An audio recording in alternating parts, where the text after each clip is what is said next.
میرے محبوب تشریف لائے، بڑی باتیں حضور نے صحابہ کو سنائی، بڑی باتیں. علامہ اسماعیل حقی فرمایا کرتے تھے اللہ نے اپنے نبی سے 90,000 باتیں کی.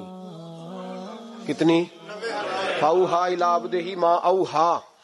اللہ فرماتے ہیں میں نے اپنے بندہ خاص سے باتیں کی، پھر خود ہی فرمایا ما اوحا، تمہیں کیوں بتائیں، جو مرضی کی. اس کا ترجمہ ہے ما اوحا، جو وحی کی، جو مرضی کی. تو علامہ اسماعیل حقی فرمایا کرتے تھے کہ روایات کو جمع کریں اقوال کو، تو کہتے تھے ہم تجزیہ کرتے صحیح نہیں بتا سکتے. اللہ نے اپنے رسول سے 90,000 باتیں کی، اور پھر اپنے محبوب سے کہا کہ محبوب 30,000 باتیں ساری امت کو بتا. وہ حضور نے بتائیں، وہ بتائیں کہ یہ کام کرو گے تو جنت ملے گی، یہ کام کرو گے تو دوزخ میں جلو گے. فرمایا 30,000 محبوب سب کو بتا، اور فرمایا 30,000 خاص خاص کو بتانا، خاص خاص کو. اس لیے حضرت ابو ہریرہ فرمایا کرتے تھے حضور نے مجھے علم کی 2 تھیلیاں دی ہیں، ایک میں نے کھول لیا، دوسری میں کھول نہیں سکتا، مجھ پہ پابندی ہے. تو فرمایا خاص خاص کو بتانا. اور 30,000 باتیں ایسی ہیں جو کہا محبوب کسی کو نہیں بتانی، وہ تیرا میرا راز ہے، وہ تیرا میرا.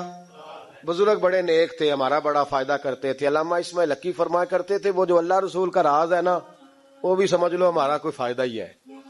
اس میں بھی جو کرم ہے وہ ہمارے لیے ہی ہے، اس میں جو خیر ہے اس میں امت کو ہی حصہ ملے گا. میرے محبوب پاک صلی اللہ تعالی علیہ وآلہ وسلم نے ان باتوں میں سے کچھ باتیں بتائیں. جب انسان پر محویت طاری ہوتی ہے نا، محویت، تو بہت ساری چیزیں وہ بھول جاتا ہے، بہت ساری چیزیں. کچھ اوقات ایسے ہوتے ہیں جن میں لوگ کو احساس ہونے لگتا ہے کہ میں کوئی بلا ہوں، پھر اس کو بچپن کے دوست بھی بھول جاتے ہیں، رشتہ دار بھی.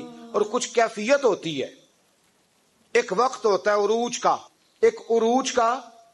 ایک وقت ہوتا ہے عروج کا، جب آدمی بھولا بیٹھا ہوتا ہے، اسے کوئی اس وقت کیفیات ہوتی ہیں.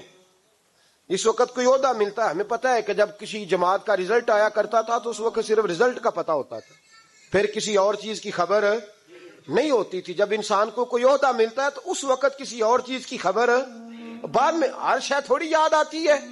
میرے رسول پاک علیہ الصلوۃ والسلام وہاں پہنچے جہاں کوئی پہنچنے کا تصور بھی نہیں کر سکتا، اس عہدے پہ جہاں کسی کے دل میں سوال بھی نہیں پیدا ہوتا.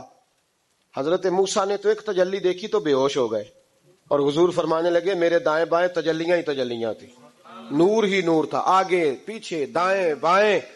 اور فرمایا رب کریم نے مجھے اپنے حریم خاص میں بلایا، اور پھر میں نے اپنے رب کی حمد کی اور میرے رب نے مجھ پہ درود بھیجا. اب محبوب فرمانے لگے بڑی باتیں ہوئیں. پھر رب کریم نے کہا او میرے محبوب کے غلاموں، یقین کرو ہم سب کا شکریہ ادا کرتے ہیں. ہم نبی پاک کا شکریہ اگر ادا کر نہیں نہ سکتے تو ہم کوشش بھی نہیں کرتے. اتنا تو ہونا کہ 200-400 بار درود شریف ہی روز پڑھ لیں. فرمایا رب کریم نے کہا محبوب کوئی بات. تو حضور فرماتے ان تجلیوں میں جہاں حضرت موسیٰ جیسے بے ہوش ہو گئے مجھے بھولا نہیں. میں نے کہا مولا میری امت پہ رحم فرما، اے اللہ میری امت پہ. تو حضور فرماتے ہیں رب کریم نے کہا 70,000 بغیر حساب کتاب بخش دوں گا. میں نے کہا یا اللہ تھوڑے ہیں. فرمایا ہر رمضان کی رات میں 70,000 بخش دیا کروں گا. مولا تھوڑے ہیں. لیلۃ القدر آئے گی تو جتنے پیچھے بخشے ملا کے بخش دوں گا. یا اللہ تھوڑے. کوئی نہیں اتنا کسی کے لیے بحث کرتا، کوئی نہیں اتنا کسی کے لیے گفتگو کرتا. کون ہے بس ٹھیک ہے سفارش کر دی، میں نے ٹیلی فون کر دیا، مجھ سے جھکا نہیں جاتا. لوگ اتنا ہی کہتے ہیں. لیکن محبوب فرماتے ہیں میں نے عرض کی مولا زیادہ کر، تو کہتے رب کریم نے رحمت سے فرمایا کہا محبوب چل سودا کر لے، آدھی امت کا میں حساب ہی نہیں لیتا، بغیر حساب کتاب بخش دوں گا. چل آدھی کا تو حساب کرنے دینا، آدھی کا. تو محبوب فرمانے لگے مولا تو ساری کا حساب کر، میرے ساتھ ایک وعدہ کر مجھے سفارش کرنے کا حق دے، مجھے سفارش کرنے کا حق دے، میں سفارش کروں. عسیٰ ان یبعثک ربک مقاما محمودا. تو پھر رب کریم نے فرمایا محبوب جا میں تجھے مقام محمود عطا کروں گا، تو وہاں کھڑے ہو کے بات کرنا. اب میرے رسول فرماتے ہیں پھر وعدہ ہوا وَلَسَوْفَ يُؤْتِيكَ رَبُّكَ فَتَرْضَىٰ. محبوب رب آپ کو اتنا دے گا کہ آپ راضی ہو جائیں گے. اور مسلم میں لفظ ہیں، خوش ہونے والی بات سنا رہا ہوں، مسلم میں لفظ ہیں. ایک صحابی کہنے لگے حضور پھر آپ کب راضی ہوں گے؟ تو نبی پاک فرمانے لگے اس وقت جب میری ساری امت جنت میں چلی جائے گی. میں اس وقت اپنے رب سے اب کرنے کا کام یہ ہے کہ مسلمان کھول کے درود شریف پڑھا کرے. حضور کے بارے میں کبھی خیال نہ لاؤ کبھی بھی, اور ہم بڑی ذمہ داری سے آپ کو گائیڈ کرتے ہیں, ہم ہر بات سن لیتے ہیں. نبی پاک کا نام کوئی صحیح نہ لے تو ہم سے اس بندے کی بات نہیں سنی جاتی, نہ ہم سے نہیں سنی جاتی. اس بات پہ اپنے آپ کو پکا کرو. شان رسول, عظمت رسالت, نبی پاک کا مقام و مرتبہ, اس کے بارے میں کوئی کمزور جملہ بھی کہے تو وہ شخص ہمارے لیے قابل تعظیم نہیں ہے, اس سے بیزاری ہے. حضور کو اللہ نے بڑی شانیں عطا فرمائی. ہمیں تو روز یہ ذکر کرنا چاہیے کہ بالغ الغلاب کمال ہی کشفت دجاب حسنت جمیع خصال صلو علیہ. رات آپ لوگوں نے سونا نہیں, کوشش فرمائیں, فرض نہیں ہے رات کی عبادت.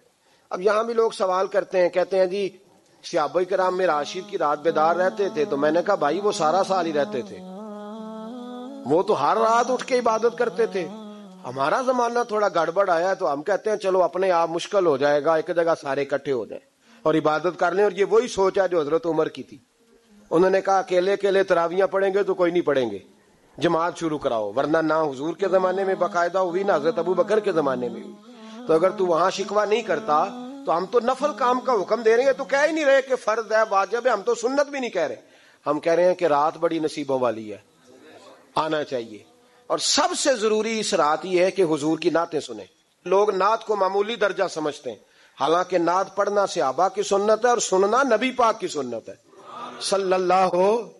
کچھ پروفیشنل لوگوں نے نعت کا نظام بھی خراب کیا ہے, لیکن جو اصل نعت ہے اس نعت کا بڑا وقار ہے, اس کا بڑا درجہ ہے دین کی.